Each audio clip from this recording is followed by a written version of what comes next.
Hello guys, welcome back to my channel Code Eater channel में आप सबका स्वागत है। और आज हम लोग बात करने जा रहे हैं इंडेंटेशन इन पाइथन। तो आइए चलते हैं अपनी स्पाइडर आईडी पे और समझते हैं इंडेंटेशन को। ओके, तो हम लोग आ गए अपनी स्पाइडर आईडी में और अब हम लोग समझने जा रहे हैं कि क्या होता है इंडेंटेशन। तो जो मैंने लास्ट लेक्चर पढ़ाया था, अगर आपने लास्ट लेक्चर या फिर मेरा इफ एल्स वाला वीडियो नहीं देखा तो प्लीज़ उसको ज़रूर देखिएगा। काफ़ी अच्छे से मैंने कंडीशनल लॉजिक के बारे में बताया उसमें। और उसमें मैंने ये भी बताया था कि जब भी हम लोग इफ़ स्टेटमेंट का यूज़ करते हैं तो उसके लिए जब भी उसके अंदर हमें कोई स्टेटमेंट रखना होता है तो हम क्या करते हैं, यहाँ पे स्पेस लगाते हैं और ये स्पेस को हम लोग क्या कहते हैं, इंडेंटेशन कहते हैं।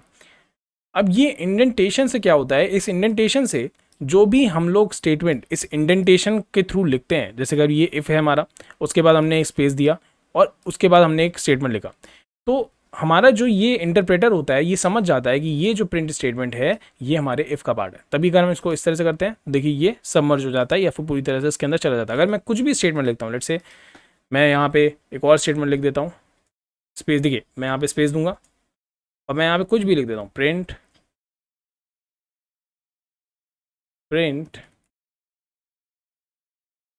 हेलो टू, ठीक है। तो ये भी हमारे अब क्या हो गया, इफ़ का पार्ट हो गया, क्योंकि यहाँ पे भी इंडेंटेशन दिया गया है।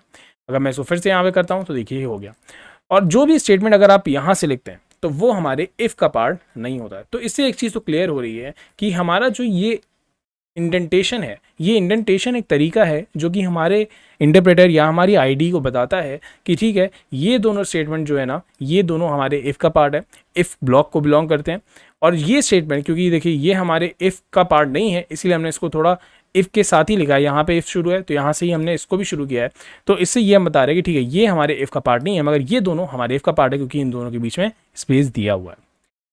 और इंडेंटेशन बेसिकली यही होता भी है। इंडेंटेशन अगर आप बात करूं तो इंडेंटेशन हम लोग कई सारी प्रोग्रामिंग लैंग्वेज में यूज़ करते हैं, बट वहाँ पे एज अ कंपलसरी रिक्वायरमेंट की तरह यूज़ नहीं करते, क्योंकि जो हम प्रोग्रामिंग लैंग्वेज में इसका यूज़ करते हैं बेसिकली अपने कोड को क्लीन बनाने के लिए करते हैं। एज अ डेवलपर जब भी हम अपना थाउजेंड्स ऑफ लाइन वाला कोड लिखेंगे तो हम चाहते हैं कि हमारा कोड ईजिली समझ में आए लोगों को, तो इसीलिए हम लोग वहाँ पे इंडेंटेशन के थ्रू यूज़ करके अपने कोड को क्लीन बनाते हैं। अब इसी तरह समझिए कि ये अगर मैंने इसको कुछ इस तरह से लिखा होता तो ये कितना मतलब अनटाइडी लग रहा है कि समझ में नहीं आएगा कि भाई ये मैं इफ़ के अंदर की बात कर रहा हूँ कि कहाँ की बात कर रहा हूँ, मतलब ये प्रिंट स्टेटमेंट कहाँ बिलोंग कर रहा है, इफ़ में बिलोंग कर रहा है कि ये मतलब इफ़ में नहीं बिलोंग कर रहा है, राइट। और इसी तरह से अगर थाउजेंड्स ऑफ लाइन वाला कोड हो तो ये समझना बड़ा ही मुश्किल हो जाता है, राइट। तो क्लीननेस के लिए और सारी प्रोग्रामिंग लैंग्वेज में हम लोग बेसिकली यूज़ करते थे अपने इस इंडेंटेशन का, मगर एज अ कंपलसरी रिक्वायरमेंट वहाँ पे हम लोग यूज़ नहीं करते थे, क्योंकि और से प्रोग्रामिंग लैंग्वेज की अगर मैं बात करूँ, जैसे सी बात करूँ, C++ की बात करूँ, जावा की बात करूँ या जावास्क्रिप्ट की बात करूँ, तो ये सारी प्रोग्रामिंग लैंग्वेज में बेसिकली होता था क्या था, वहाँ पे होते थे कर्ली ब्रेसेस, और वो कर्ली ब्रेसेस बेसिकली हेल्प करते थे हमारे कंपाइलर को, अगर हम सी की बात करें,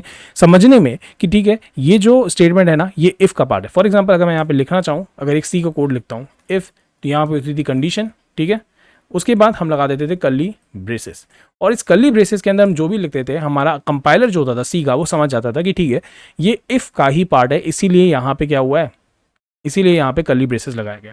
मगर अगर आप ध्यान से देखेंगे हमारे पाइथन के कोड में तो यहाँ पे कोई भी कर्ली ब्रेसेस नहीं है। तो इंडेंटेशन के थ्रू हम क्या बता रहे हैं अपनी आईडी को, अपने इंटरप्रेटर को, कि ये जो प्रिंट स्टेटमेंट है, ये दोनों जो प्रिंट स्टेटमेंट है हेलो 1 और हेलो 2, ये दोनों हमारे इफ़ का पार्ट है। जबकि अगर हम बात करें सी में तो वहाँ पे ये कर्ली ब्रेसेस होते थे। हाँ, मगर वहाँ पे भी हम लोग इंडेंटेशन का यूज़ करते थे, मगर इंडेंटेशन का यूज़ सिर्फ और सिर्फ अपने कोड को क्लीन बनाने के लिए करते थे। अगर हम लेट से सी में इस तरह से कोड लिखें और इसके अंदर कोई स्टेटमेंट लिख देते, ठीक है, कोई भी स्टेटमेंट अगर हम यहाँ लिखते हैं, प्रिंट स्टेटमेंट कोई भी स्टेटमेंट यहाँ पे लिखते हैं, तो उसमें कोई एरर नहीं आएगा, आपको कोई भी एरर नहीं देगा ये कंपाइलर, ठीक है। मैं स्टेटमेंट की स्पेलिंग भूल गया हूँ, देख रहे हैं आप, ठीक है। तो वहाँ पे कोई एरर नहीं देगा हमें कंपाइलर, अगर मैं कुछ इस तरह से लिखता हूँ। आप चाहे इतना लिखिए, चाहे इसमें थोड़ा स्पेस दे के लिखिए, उसको कोई दिक्कत नहीं है, क्योंकि उस कंपाइलर को क्या मतलब है, उसको मतलब है कि ठीक है ये इफ़ है और इफ़ के अंदर ये स्टेटमेंट है, क्योंकि यहाँ पे कर्ली ब्रेसेस है।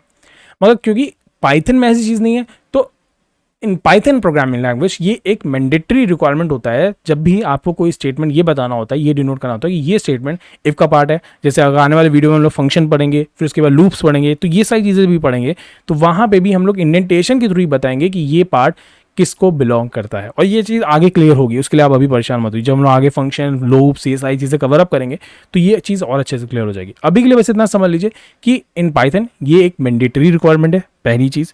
दूसरी चीज़, जब भी अब आप इफ़ एल्स का यूज़ करेगा, अगर हम जो लूप पढ़ेंगे तो वहाँ पे तो मैं बताऊंगा ही, बट जब भी आप इफ़ एल्स का यूज़ करेगा तो इस इंडेंटेशन का बहुत ही ध्यान रखिएगा, अदरवाइज आप कुछ गड़बड़ भी कर देंगे। और अगर आप सही से नहीं करेंगे तो डेफिनेटली हमारा आईडी हमें क्या देता है, एरर तो देता ही है, ठीक है। तो यही है basically indentation. Indentation is just a way in Python to tell the अपने आईडी को बताने के लिए या फिर अपने इंटरप्रेटर को बताने के लिए कि ठीक है ये स्टेटमेंट हमारे इफ़ का पार्ट है। अभी क्योंकि हमने इफ एल्स ही पढ़ा है, आने वाले वीडियो में जब हम लोग लूप पढ़ेंगे, फंक्शंस पढ़ेंगे, तो वहाँ पे भी मैं इसको और अच्छे से थोरोली डिस्कस करूँगा। तो आई होप ये समझ में आएगा कि इंडेंटेशन क्या होता है। और एक चीज़ और, इंडेंटेशन ऐसे भी आपको एज अ प्रोग्रामर यूज़ करना चाहिए। अगर आप सी यूज़ करते हैं, C++ पढ़ते हैं, जावा पढ़ते हैं, तो वहाँ पे भी ध्यान दीजिए कि इंडेंटेशन का यूज़ करिए, क्योंकि इससे आप एक अच्छे प्रोग्रामर है ये देखने में, मतलब अगर कोई दूसरा आपका कोड देखता है तो उसको समझ में आता है कि आप एक अच्छे प्रोग्रामर है, क्योंकि आपने इंडेंटेशन का यूज़ किया। अगर आप इंडेंटेशन यूज़ नहीं कर रहे हैं, बस ऐसे ही कुछ भी लिख दिया है, समझ ही में नहीं आ रहा कि क्या कोडिंग की है, तो डेफिनेटली वो कहेगा कि ओके आप एज ए प्रोग्रामर अच्छे नहीं हो, मे भी आप कितने भी अच्छा कोड करते हो, इससे फ़र्क नहीं पड़ता। तो ये चीज़ थोड़ा ध्यान देने वाली बात है। आई होप आपको ये वीडियो अच्छा लगा होगा। अगर आपको ये वीडियो अच्छा लगा है तो प्लीज़ इसे लाइक करिएगा, मेरे चैनल को सब्सक्राइब करिएगा, क्योंकि मैं रेगुलरली न्यू वीडियोस लाता रहता हूँ। मेरे चैनल पे अभी तक मैंने कई सारे कोर्सेज अपलोड किए हैं, ब्लॉकचेन से रिलेटेड, क्रिप्टो करेंसी से रिलेटेड, इथेरियम से रिलेटेड, सॉलिडिटी प्रोजेक्ट, सॉलिडिटी से रिलेटेड। तो मैं इस तरह के काफ़ी कोर्सेज अब तक अपलोड कर चुका हूँ और आगे भी करता रहूँगा। तो प्लीज़ मेरे चैनल को सब्सक्राइब करना मत भूलिए, और फिर हम लोग मिलते हैं नेक्स्ट वीडियो में। तब तक के लिए बाय बाय।